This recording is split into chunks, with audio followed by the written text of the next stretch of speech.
Hello everyone. चलिए आज हम स्टार्ट करने वाले हैं इंक्वायरी इंस्पेक्शन एंड इन्वेस्टिगेशन। जैसा कि एलडीआर सीरीज ऑलरेडी चल रहा है, हमने 3-4 चैप्टर्स ऑलरेडी देख रखे हैं। फॉरेन कंपनी हमारा हो चुका है, आर्बिट्रेशन हो चुका है, प्रिवेंशन ऑपरेशन चैप्टर हमने देख रखा है। तो अब हम देखने वाले हैं इंक्वायरी इंस्पेक्शन एंड इन्वेस्टिगेशन। बहुत इंपॉर्टेंट है एग्जामिनेशन पॉइंट ऑफ व्यू से। आई से एक केस स्टडी बना सकता है यहाँ पे आपको 8 मार्क्स का, एंड एक डिस्क्रिप्टिव आ ही रहा है। तो जितना इंपॉर्टेंट क्वेश्चन लॉ वरदान से है, अभी मैं पिक करूंगा। हाफ एन आवर में इसको एंड करेंगे। जिनके पास लॉ वरदान बुक नहीं है वो डिस्क्रिप्शन बॉक्स में लिंक है, वहां से जाके भी परचेस कर सकते हैं। एंड ऑलरेडी ग्रुप 1 के सारे एलडीआर वहाँ पे बने हुए हैं, तो ऑलरेडी 1500 प्लस स्टूडेंट्स ने उसको परचेस कर लिया है। तो एग्जाम के लिए प्रिपरेशन कर लो। लास्ट 30 डेज बाकी है, वो एलडीआर गेम चेंजर होने वाला है। अगेन मैं बोल रहा हूँ, अभी मैंने एमटीपी एनालिसिस किया था, 50% वहीं से था। चलो आते हैं वीडियो पे, स्टार्ट करते हैं अपना। चलो सर, बहुत इंपॉर्टेंट क्वेश्चन है। मैं 2-3 चीज़ बताऊंगा ये करते करते, ठीक है। आपको ध्यान रखना है यहाँ पे कुछ पॉइंटर्स का। एंड सबसे इंपॉर्टेंट सेक्शन क्या होने वाला है वो भी बताऊंगा, जो ऐसे आपको लेटेस्ट एमटीपी आरटीपी में यहाँ पे आपको थोड़ा सा हिंट दे देगा। ये सेक्शन एग्जाम में आने वाला है। Sir, innovation limited is a company, ठीक है, engage in business of manufacturing and selling of electronic goods which are used for domestic purpose. The company is having a registered office at Mumbai with 500 members. 500 members साथ क्या है उसका registered office है मुंबई में। Some of the members came to know that business of the company is being conducted with intended to defraud its members. कुछ लोगों को पता चला यार ये जो कंपनी है ना अपने मेंबर्स को फ्रॉडलेंट एक्टिविटीज करने में या डिफ्रॉड मेंबर्स को ठगने के लिए, ठीक है। The promoter of the company are actually enjoying with the public money, siphon share holder the capital purchase the real estate ना, ठीक है, पैसा घुमा रही है रियल एस्टेट में मार्केट में लगा के, ठीक है। In the name of promoter during the course of AGM the members assemble there plan to have an investigation to affairs of business. अब मेंबर चाह रहे क्या होना चाहिए, इन्वेस्टिगेशन। सर सुनो, 210 में 3 ट्रिगर पॉइंट है इन्वेस्टिगेशन से। स्पेशल रेजोल्यूशन, पब्लिक इंटरेस्ट में सीजी, या 208 में जो रिपोर्ट आता है इंस्पेक्टर का उसके लिए।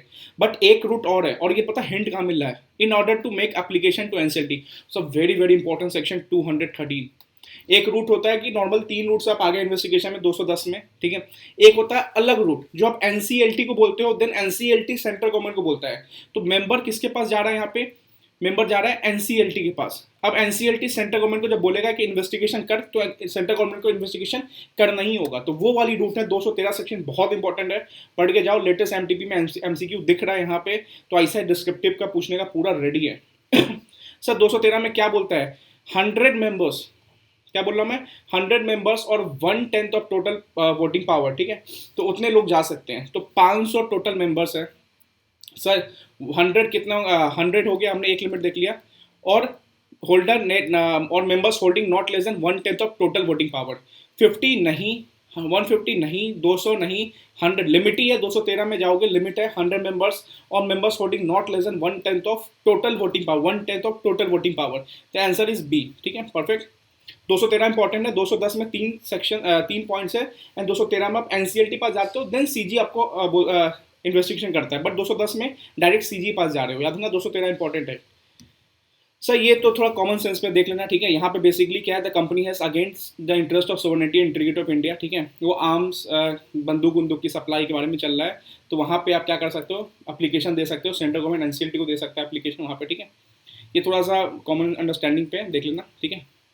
सर आरटीपी नवंबर 22 का क्वेश्चन, ठीक है, आरटीपी नवंबर 22 का क्वेश्चन देखो। Under the grab of cement business, some of the directors of Royal Cement Limited, a company incorporated in 2008, having the factories of Rohtak, were involved in several illegal activities. In a situation on receipt or report of registered company or inspector under section 208 in the public interest or request from any department of the central government or state government, the central government may order assign the investigation SFIO। Simple सी बात है भाई, सारा कांड आपको समझा दिया। Factory ठीक है, हैविंग फैक्ट्री है, वहाँ पे इलीगल एक्टिविटीज़ में इन्वॉल्व है। रजिस्ट्रार ने रिपोर्ट बनाया, जैसे हमें पता है 206 में पहले क्या होता है, नॉर्मल रजिस्ट्रार को शक होता है, फिर आपको एक नोटिस देता है कि आप बताइए ये सब रीज़न बताइए। फिर 207 में इंक्वायरी इंस्पेक्शन चालू होता है, 208 में रिपोर्ट बनता है, 209 में सर्च सीज होता है स्पेशल कोर्ट का, 210 में इन्वेस्टिगेशन होता है। तो रिपोर्ट बना दिया रजिस्ट्रार ने, अब SFIO को चला गया, ठीक है। अब क्या क्वेश्चन का रिक्वायरमेंट, क्या रिक्वायरमेंट बहुत इंपॉर्टेंट है। In addition to the above basis there is one or more basis which may prompt the central government to assign the investigation to SFIO from the following 4 option। बोला SFIO पास कब जाएंगे, basically जो investigation होता है वही SFIO का trigger points है। But एक स्पेशली ट्रिगर पॉइंट है, जब सेंट्रल गवर्नमेंट के डिपार्टमेंट या स्टेट गवर्नमेंट डिपार्टमेंट बोलता है तब SFIO पास जा सकते हैं। अब सुनो सर, कब कब जाते हैं। पहली बात, पब्लिक इंटरेस्ट में सीजी खुद, दूसरा इंस्पेक्टर का रिपोर्ट, तीसरा special resolution pass by company, बहुत इंपॉर्टेंट, ठीक है। तो यहाँ पे वही चीज़ है, क्या ऑर्डिनरी रेजोल्यूशन, नहीं, ठीक है। क्या सीनियर इंप्लॉइज, नहीं। क्या एक्स डायरेक्टर, नहीं। तो on intimation through a special resolution, normal सा पॉइंट है, हिंट पे आप आ जाओगे, ऑप्शंस पे भी आओगे, आप आराम से ये सारे केस स्टडीज बना सकते हो, ठीक है। तो यही बोल रहा है कि असाइन करना एसएफआईओ पे, बट उससे पहले पूछा है कि एसएफआईओ को असाइन करने से पहले कौन से ट्रिगर पॉइंट है जो एसएफआईओ को ट्रिगर करते हैं। तो स्पेशल रेजोल्यूशन पास हो गया शेयर होल्डर्स का, एंड आपने इंटीमेट कर दिया, वो इन्वेस्टिगेशन स्टार्ट हो गया। इन्वेस्टिगेशन जब संगीन होता है तब हम एसएफआईओ देते हैं, संगीन नहीं है तो नॉर्मल वो करेगा इंस्पेक्टर, ठीक है। सुनो, a group of creditors of X limited make a complaint to ROC. जो ग्रुप ऑफ क्रिएटर है ऑफ एक्स लिमिटेड कंप्लेंट किसको देते हैं? आरओसी को देते हैं। किसको देते हैं सर? आरओसी को देते हैं। They are certain that the manager companies indulge in destruction and falsification, sir section 209, ठीक है। क्रिएटर्स ने बोला आरओसी को कि भाई साहब कंपनी के जो मैनेजमेंट है, लाइक कंपनी के बोर्ड ऑफ डायरेक्टर्स, वो क्या गए डिस्ट्रक्ट करने वाले, जो भी मेन डॉक्यूमेंट्स है जो आपने रिपोर्ट बनाया है ना इन्वेस्टिगेशन के लिए, उससे पहले ये सब हटाने वाले हैं, ठीक है। The complaint requested to registrar to take immediate action, sir जल्दी से जाओ सर, सीज करो सब चीज़ को, ठीक है। रजिस्ट्रार क्या हुआ, सुनो, the complaint was received in the morning on 1 January, ROC inter with the premises with in half an hour, आधे घंटे के अंदर आरओसी डिपार्टमेंट पहुंच गया। फिल्मों में देखते हो कि सारे कांड हो जाते हैं तब पहुंचता है, ठीक है, यहाँ पे आधे घंटे में ही पहुंच गया। अब बस वो है ना, जलाने ही वाला था पेपर्स को, the course of action taken by registrar, और मान लो सीज कर लिया, तो क्या आरओसी कर सकता है ऐसा काम, या पहुंच सकता है डायरेक्ट आरओसी? नहीं सर, आपको इंपॉर्टेंट याद होना चाहिए, बस एक की पॉइंट है यहाँ पे, मैं अगेन बोलता हूँ, लॉ में की पॉइंट्स का खेल है। सर आ तो सकता है, पूछ भी सकता है, ठीक है, बट आपको किसका अप्रूवल लेना पड़ेगा? Special court. Registrar may enter search the place where books और papers are kept and can seize only after obtaining the order from special court. Just इस पे एमसीक्यू पूछता है इसे, एंड डिस्क्रिप्टिव पूछ देता है एग्जाम में 4 मार्क्स का। तो एमसीक्यू कहीं ना कहीं आपका डिस्क्रिप्टिव के लिए भी इंपॉर्टेंट है, इसलिए मैंने कुछ इंपॉर्टेंट एमसीक्यू डाल दिए। अब देखो, द बिजनेस ऑफ वीक, अब डिस्क्रिप्टिव पे आता है, the business of week fabrication limited is conducted fraudulently and the management activities are not in the interest of company, the paid up share capital company is 1 crore. कितना है? 1 crore. A group of share holders number 110 members है, representing 1/9 of voting power, ठीक है, decided to approach to NCLT. अब NCLT पर जाने का approach क्या है? ठीक है, एनसीएलटी पर जाने का अप्रोच क्या है? 100 मेंबर्स और holding not less than 1/10 of total voting power, whether the group can make valid application. सुनो, देखो, in the instant case application by 110 member representing 1 is देता है, ठीक है, इज वैलिड। वैलिड क्यों सर? सुनो, सेक्शन 213 अगेन मैं बोल रहा हूँ, बहुत इंपॉर्टेंट है। The tribunal may an application made by not less then 100 members और member not holding less than 1/10 of total voting power, ठीक है, in the case of company having share capital after giving a reasonable opportunity heard to the parties, ठीक है, वो क्या कर सकता है? एनसीएलटी देकर एप्लीकेशन करा सकता है। तो क्या यहाँ पे 100 मेंबर्स थे? क्या 1/10 था? नहीं, 1/10 नहीं था, बट यहाँ पे और है। तो क्या 100 था? यस सर, 110 था ना, तो कर दिया ना एनसीएलटी पास ट्रिगर। एक होता है एसआर वाला, वो 210 सेक्शन है, वो आप डायरेक्ट सीजी पास जा रहे हो। यहाँ किसको बोल रहा है, किसके पास जा रहे हो आप? यहाँ बोल रहा है आप एनसीएलटी पास जा रहे हो। देख सकते हो एनसीएलटी, घबराना मत, एग्जाम में कंफ्यूज मत होना। एनसीएलटी पास जाने के लिए आपको 213 देखना है, ठीक है, ठीक है, इन दिस केस वैलिड है।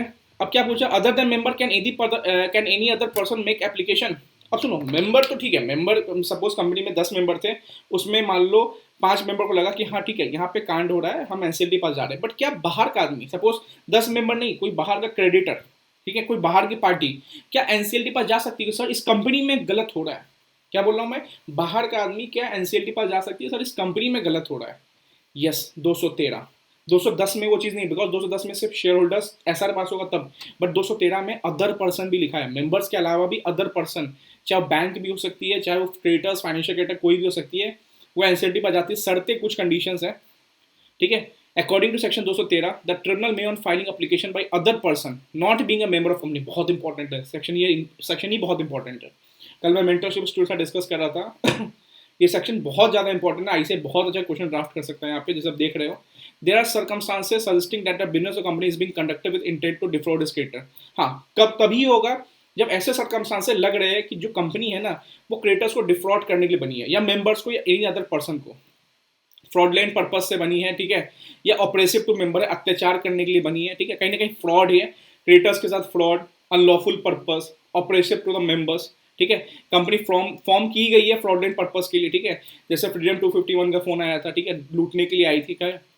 तो इन्वेस्टिगेशन बाय इंस्पेक्टर, ठीक है, inspector appointed by central government and इतना इतना इतना, ठीक है। तो सिंपल सी बात यहीं पे हमने इतना जाना कि अदर दैन मेंबर्स भी जा सकते हैं, बट शर्तें 3-4 कंडीशन कि कंपनी फ्रॉड करने के लिए बनाई गई है, कंपनी डायरेक्टर्स डिफ्रॉड करने चाहते हैं मेंबर्स के, ठीक है, कंपनी का अनलॉफुल पर्पस ही है, ठीक है। तो ये चीज़ याद रखना, अदर दैन मेंबर भी जा सकता है यहाँ पे, ठीक है। चलो लास्ट क्या बोला है, are the application required to furnish security for payment of cost on investigation. अब देखो नॉर्मली क्या क्या क्या ट्रिगर पॉइंट्स है, सेंट्रल गवर्नमेंट पब्लिक इंटरेस्ट में है तो इन्वेस्टिगेशन आ सकती है, आरओसी इंस्पेक्टर रिपोर्ट बना रहा है तो इन्वेस्टिगेशन हो सकता है, एसआर पास हो रहा है 210 में तो इन्वेस्टिगेशन हो सकता है, या 213 में आप ट्रिब्यूनल के थ्रू जा रहे हो तो इन्वेस्टिगेशन हो सकता है। तो यहाँ पे कौन जा रहा है, कोई पर्सन जा रहा है, तो कोई पर्सन अगर इन्वेस्टिगेशन करवा रहा है ना किसी कंपनी का, तो आपको 25,000 रुपया मैक्सिमम आपको जमा करवाना पड़ेगा और ये रिफंड भी हो जाएगा जब प्रोसिक्यूशन में कन्वर्ट हो जाएगा। यस, मतलब इन्वेस्टिगेशन हुआ, पता चला कि ये सच में दोषी थे, तो ये पैसा वापस मिल जाएगा उसको, ठीक है। तो एक तरह से रिफंडेबल है, जैसे रेंट चले जाते हो तो सिक्योरिटी मनी देते हो वापस रिफंड हो जाता है, वही चीज़ है, ठीक है। 25,000 रुपये आपको देना पड़ेगा, ठीक है। As it may be thinking for payment of cost expenses such security money shall be refunded to applicant if investigation result in prosecution, ठीक है। ईजी है, कोई दिक्कत नहीं है, आराम से कर सकते हो।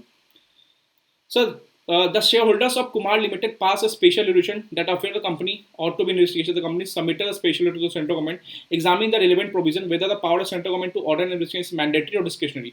सुनो सर 210 में जो पॉइंट है ना, क्या क्या पॉइंट है, मेंबर्स ने क्या पास किया, एसआर पास किया 210 में, किसको पास किया, सबमिट किया, सीजी को। दूसरा पॉइंट क्या है, आरओसी इंस्पेक्टर ने रिपोर्ट दिया, इंस्पेक्टर ने रिपोर्ट दिया किसको, सीजी को। और तीसरा क्या है, सीजी सो मोटो। तो पता है इन तीनों केस में क्या है, भले एसआर भी पास हो गया ना, तो सीजी के पास जरूरी नहीं है, सीजी दबाव में नहीं आ जाएगा कि नहीं इन्वेस्टिगेशन कराना ही है, ऐसा कुछ नहीं है, तो डिस्क्रिशनरी है, ठीक है। मतलब अपनी इच्छा पे तुम एसआर पास करो कोई दिक्कत नहीं, बट सीजी को लगता है नहीं होना चाहिए इन्वेस्टिगेशन तो नहीं होगा।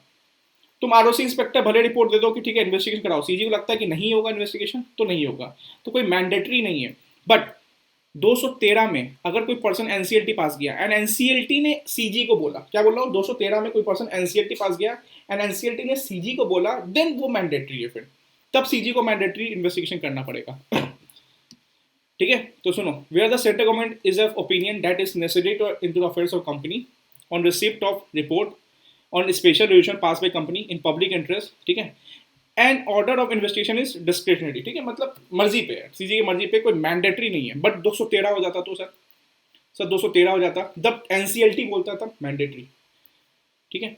Innovate the procedure to be followed by serious fraud investigation of to arrest इतना हु फाउंड गिल्टी इतना इतना, ठीक है। तो प्रोसीजर क्या है, सबसे पहले लंबा चौड़ा यार देख लो, सबसे पहले क्या होगा, सबसे पहले आपको लिखना पड़ेगा कि यहाँ पे कॉग्निजेबल एंड नॉन बेलेबल, कहीं ना कहीं विदाउट वारंट आप उठा के ले जा सकते हो, बिकॉज एक लौता सेक्शन है कंपनी एक्ट में जहाँ पे कॉग्निजेबल वर्ड है, ठीक है, ये चीज़ देख सकते हो, ठीक है। मतलब एक तो मैंने प्रैक्टिकली फील किया, ठीक है, एक दो केस में, तो यहाँ पे इसलिए एसएफआईओ से ज़्यादा है ना शाना नहीं बनना चाहिए, जैसा है प्यार से पेश आओ, because cognizable and non bailable act होता है कंपनीज एक्ट में, एक लौता है, ये क्वेश्चन भी आया हुआ है। एंड जो पर्सन गिल्ट फाउंड हो जाता है, ठीक है, उसको अरेस्ट किया जाता है एसएफआईओ द्वारा विदाउट कोई अरेस्ट वारंट। सर सारा क्या होगा, जो भी एसएफआईओ प्रोसीडिंग चलेगा सारा प्रोसीडिंग रुक जाएगा आपका, ठीक है। एंड अरेस्ट करने के 24 आवर्स के अंदर आपको मेट्रोपोलियन मजिस्ट्रेट पर आपको उस बंदे को लेके जाना पड़ेगा, उसमें एक्सक्लूड क्या हो जाएगा आपका travel time.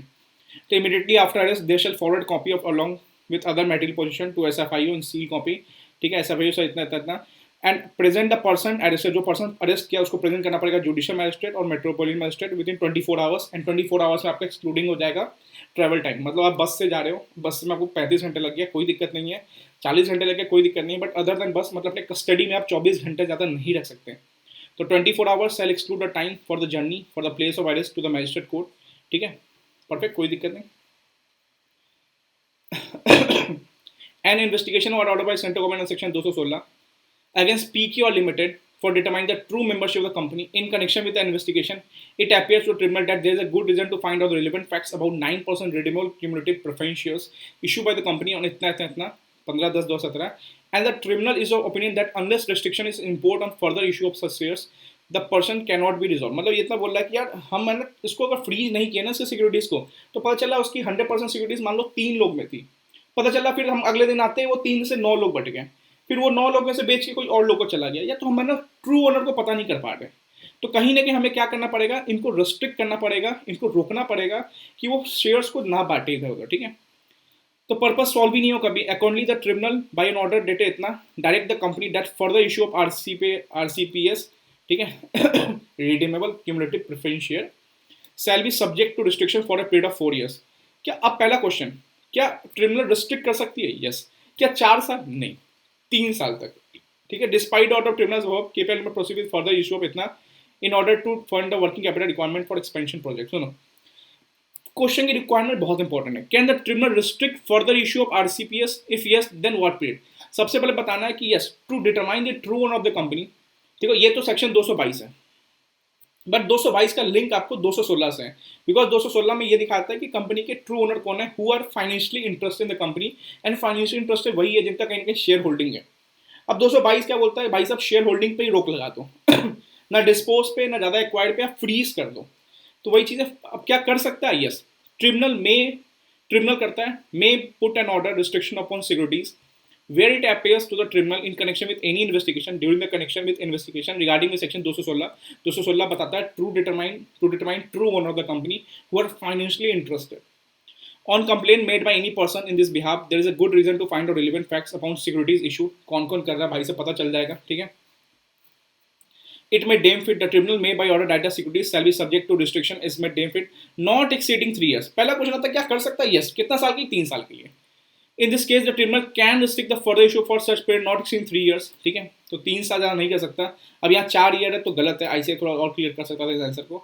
Punishment in case of contribution to unorganised securities any company issue to transfer tribunal the company shall be punishable. अब पेनल्टी देख लेना, बट आपको ये समझना पड़ेगा कि यस, ठीक है, पेनल्टी प्रोविजन आपको याद करने पड़ेंगे, ये रिमेंबर वाला पार्ट है।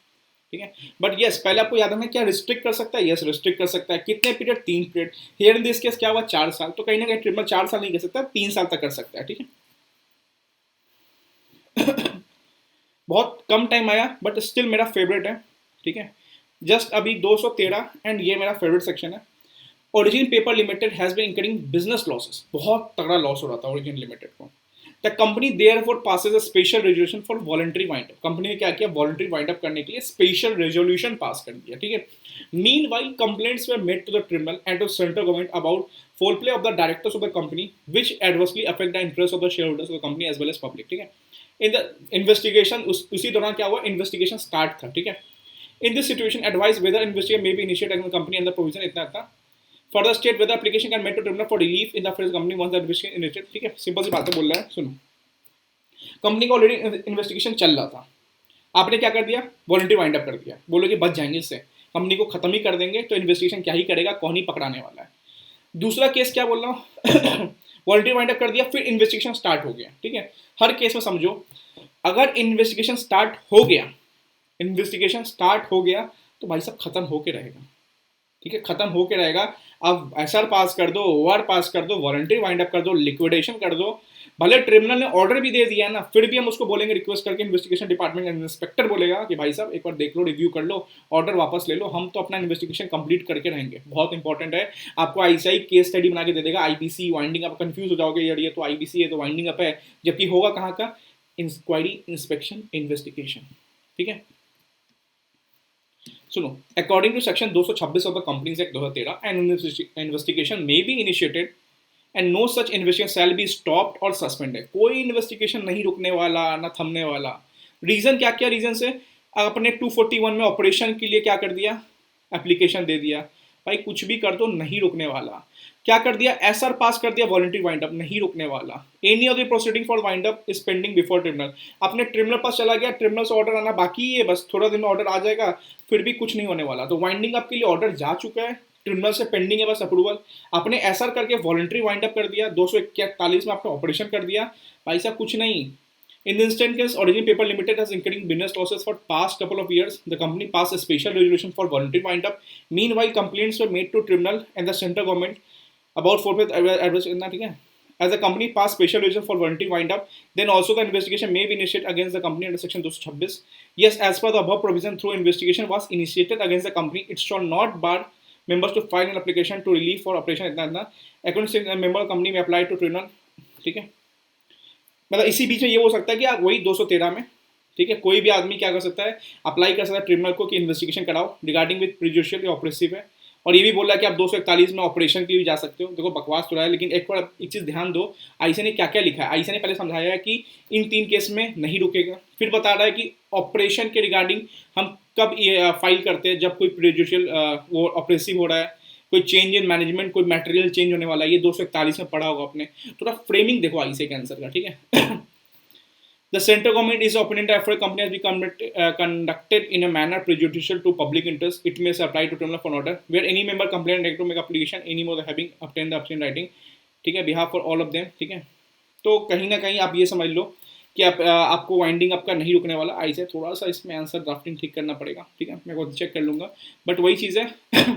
बोला ये देखो वर्डिंग पढ़ो, no such investigation shall be stop, ठीक है, no such investigation shall be stop और suspended by reason only of the fact that, इस रीजन से अगर हो रहा होगा तो भाई सब नहीं होगा, ठीक है। यहाँ तो वही चीज़ है, बस लंबा लंबा आईसीए ने इसको खींच दिया है। फिर 241 का ऑपरेशन समझाने लगा यहाँ पे, ठीक है। Shareholders of Hide and Seek Limited are not satisfied about the performance of the company. It is suspected that some activities being run in the name of company are not in the interest of company or members. 101 out of 500 have made an application to central government. To central government. अब sir मैं NCLT नहीं बोल रहा हूँ, CG, तो आपको क्या याद आ रहा है? 210। अगर एनसीएलटी होता है 213, 213 में क्या होता है? 100 मेंबर्स और 1/10 of total voting power. But central government पास जा रहे हैं 210। 210 क्या बोलता है आपको? एसआर। तो 500 लोग हैं, 75%, ठीक है। 101 तो नहीं होगा, ठीक है। 500 लोग का 70%, 350 समथिंग, 367 समथिंग होगा, ठीक है। हम 350 लेके चलते हैं, 367 मिलते, ठीक है, 367 लेके चलते हैं, ठीक है। कैलकुलेट ही कर लेते, फिर बोलोगे सर आप गलत बता रहे हो।